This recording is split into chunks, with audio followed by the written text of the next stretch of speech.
चचा रहीमो एक मेहरबान आदमी थे। उनके पास बहुत सारी बकरियां थीं।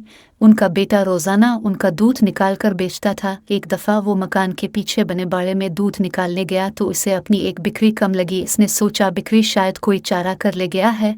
वो बाप के पास गया और बताया कि बाड़े से एक बिक्री गायब हो गई है।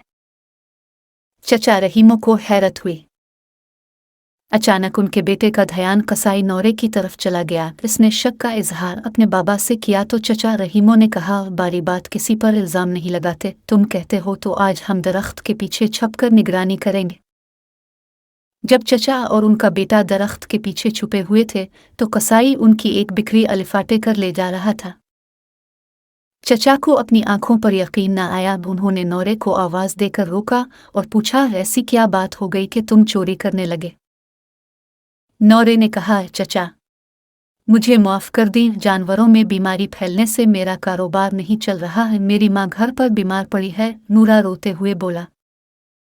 चचा ने नौरे के आंसू साफ किए और बोले, अगर तुम्हारी माँ बीमार थी तो तुम मुझसे कहते। तुम्हें चोरी करने की क्या ज़रूरत थी? अब तुम्हारी सज़ा है कि तुम सुबह से शाम तक मेरे बेटे के साथ बकरियां चराया करोगे। इसके बदले में तुम्हारी माँ का इलाज कराऊंगा और खाना भी दूंगा।